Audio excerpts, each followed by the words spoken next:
बच्चों, कक्षा 9वीं में आपका स्वागत है। और अब हम सबसे पहले पढ़ेंगे हिंदी की ब्रिज कोर्स बुक। ये ब्रिज कोर्स इसलिए है कि अभी तक जो आपने पढ़ा है उसमें से आपको कितना आपने सीख लिया है, कितना आ रहा है, वो हमें देखना होगा और आपको भी देखना होगा। बहुत ही सुंदर कविता है इसका पहला पार्ट, और कविता का शीर्षक है सूरज का ब्याह। बहुत ही सुंदर कविता है, आप गा भी सकते हैं। मैं यहाँ से पढ़ रही हूँ, आप दोहराइए। उड़ी एक अफवाह, सूर्य की शादी होने वाली है। वर के विमल मोर में मोती उषा पिरोने वाली है। मोर करेंगे नाच, गीत कोयल सुहाग के गाएगी। लता विटप मंडप वितान से वंदनवार सजाएगी। जीव जंतु भर गए खुशी से, वन की पात पात डोली। इतने में जल के भीतर से एक वृद्ध मछली बोली। सावधान जलचरों, खुशी में सबके साथ नहीं फूलो। ब्याह सूर्य का ठीक, मगर तुम इतनी बात नहीं भूलो। एक सूर्य के ही मारे हम विपद कौन कम सहते हैं। गर्मी भर सारे जलवासी छटपट करते रहते हैं। अगर सूर्य ने ब्याह किए 10-5 पुत्र जन्माएगा। सोचो तब उतने सूर्यों का ताप कौन सह पाएगा। अच्छा है सूरज कुंवारा है, वंश विहीन अकेला है। इस प्रचंड का ब्याह जगत की खातिर बड़ा झमेला है। कितनी सुंदर कविता है। रामधारी सिंह दिनकर ने कविता लिखी है। और कविता के शुरू में क्या अफवाह फैल गई कि सूर्य की शादी होने वाली है। अफवाह यानी जो बात फैल जाए, एक दूसरे के कानों में जाए, उसे अफवाह कहते हैं। अब ये बात सच हो या सच ना भी हो, दोनों हो सकता है। वर के विमल मोर में, वर यानी दूल्हा। अब यहाँ दूल्हा कौन है? सूर्य, जिसकी शादी होने वाली है वो वर, और यहाँ पर कौन है? वो सूर्य। विमल मोर में, मोर यानी जो मुकुट बांधा जाता है उसको मोर कहते हैं। मोती उषा पिरोने वाली है। उषा यानी सुबह। सूरज कब निकलता है? सुबह को निकलता है। और जो सुबह होती है उसको क्या कहते हैं? उषा। यानी प्रातः काल का दूसरा शब्द क्या है? उषा। अब उषा किसमें मोती पिरो रही है? वर के विमल मोर में, यानी सूर्य के विमल यानी बहुत ही पवित्र मुकुट में मोती पिरोना चाहती है। मोर करेंगे नाच। देखो ऊपर मोर आया है और नीचे मोर आया है। ऊपर वाले मोर में माँ में औ की मात्रा है और नीचे वाले मोर में ओ की मात्रा है। दोनों में अंतर है ना, तो हम वैसे ही लिखेंगे उसको। मोर करेंगे नाच। कौन है ये मोर? मयूर। जंगल में नाचता आपने देखा, कितने सुंदर उसके पंख होते हैं और वो लहराता है। इन पंखों के विषय में आप जानते हैं कितने सारे रंग रहते हैं इसमें। तो मोर करेंगे नाच। सूर्य की शादी होगी तो नाच कौन करने वाला है? मोर। गीत कोयल सुहाग के गाएगी। गीत कौन गा रहा है? कोयल। और कौन से गीत गा रही है? सुहाग के गीत। यानी शादी ब्याह में जो बन्ना बन्नी गाए जाते हैं ना, उसको सुहाग के गीत कहते हैं। लता विटप मंडप वितान से। अब जो मंडप डलता है सूर्य की शादी में, मंडप जो डलेगा वो किसका डलेगा? लता विटप। लता यानी बेलाएं और विटप यानी वृक्ष, इनके मंडप डलेंगे। वितान से वंदनवार सजाएगी।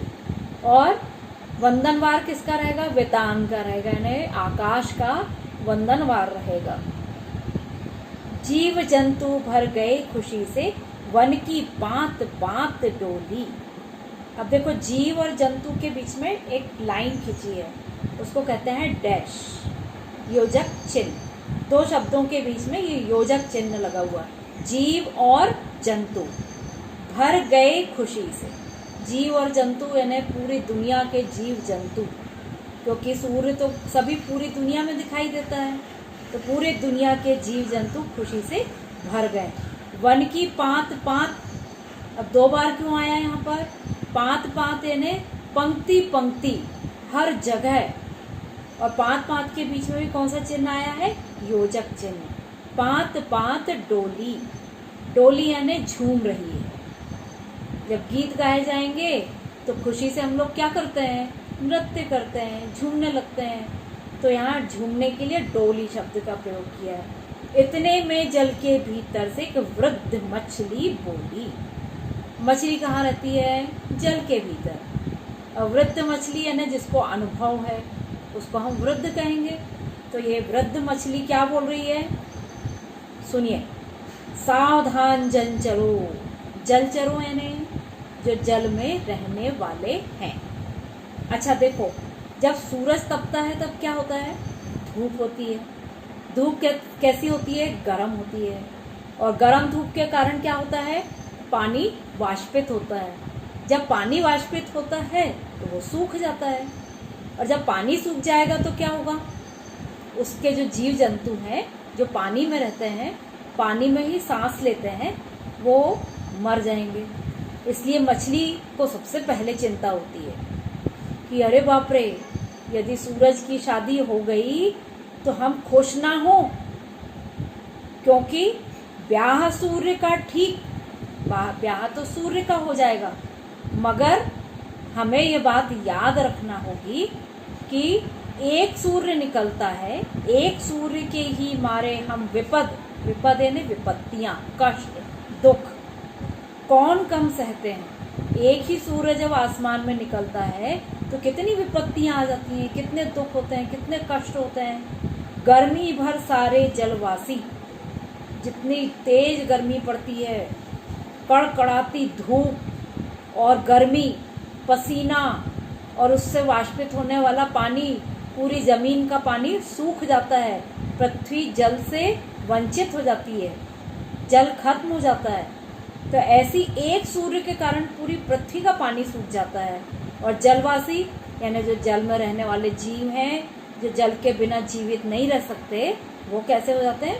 मर जाते हैं। तो यहाँ मछली अपने अनुभव से कह रही है कि एक सूर्य के कारण तो सारे जलवासी छटपट कर रहे हैं, यानी दुख का अनुभव कर रहे हैं। अगर सूर्य ने ब्याह किए, यदि सूर्य का ब्याह हो जाएगा तो क्या हो जाएगा? उसके 10-5 पुत्र हो जाएंगे, और जब उसके पुत्र हो जाएंगे तो सूर्य कितने हो जाएंगे? 10-5 सूर्य और हो जाएंगे। तो सोचो, इतने सारे सूर्य जब एक साथ निकलेंगे तो क्या होगा? गर्मी बढ़ जाएगी, पानी बहुत अधिक वाष्पित होगा, पृथ्वी जल से सूख जाएगी, और जब सूख जाएगी तो जो जल में रहने वाले जीव हैं वो तो जीवित नहीं रह पाएंगे। इसलिए मछली कहती है अच्छा है सूरज कंवारा है। कंवारा यानी जिसकी शादी नहीं हुई है या जिसकी शादी नहीं होती है, वो कुंवारा है। वंश विहीन, वंश विहीन यानी जिनके पुत्र आदि नहीं होंगे, उनको कहते हैं वंश विहीन। अकेला है, मतलब अकेला ही रहता है सूरज, वही सबसे अच्छा है। इस प्रचंड का ब्याह, प्रचंड यानी जिसकी धूप बहुत तेज हो, प्रचंड यानी बहुत तेज। तो प्रचंड का ब्याह जगत की खातिर, जगत यानी दुनिया, जगत यानी दुनिया, खातिर यानी के लिए बड़ा झमेला है। झमेला यानी बहुत ही बुरी बात है, बहुत कष्टदायक बात है। इसलिए सूरज का ब्याह तो नहीं होना चाहिए। ऐसा कौन कह रहा है? ऐसा वृद्ध मछली कह रही है। वृद्ध मछली, अब वृद्ध कैसे लिखते हैं देखो, वा में री की मात्रा और आधा धा धनुष का और द, वृद्ध, उसका सही चरण है वृद्ध। और जो वृद्ध होते हैं वो अनुभवी होते हैं। तो यहाँ पर जो कवि हैं रामधारी सिंह दिनकर, तो वो मछली से कथन करवाते हैं। और सभी लोग जानते हैं कि पानी में रहने वाला मुख्य जीव कौन है? मछली। मछली जल की रानी है और जीवन उसका पानी है, जैसे ही उसको बाहर निकालते हैं वैसे ही वो मर जाती है। इसलिए सबसे ज़्यादा आपत्ति किसको है सूरज के ब्याह में? मछली को है। तो ऐसे ये बहुत ही सुंदर कविता है, उसको जोर जोर से पढ़ेंगे, बार बार पढ़ेंगे और इसमें आए हुए शब्दों को कार्यपत्रक में नोट करेंगे। इस पाठ में बच्चों आपको कार्यपत्रक दिए हुए हैं, 7 कार्यपत्रक दिए गए हैं। अब सबसे पहला हमको कौन सा कार्यपत्रक करना है? कार्यपत्रक 7 करना है, जिसमें चित्र बना हुआ है। ये चित्र बहुत ही सुंदर तरीके से आपको बनाना है और उसमें रंग भरना है। तो आज का होमवर्क आपको यही है कि आप इसका चित्र बनाएं और उसमें बहुत सुंदर रंग भरें।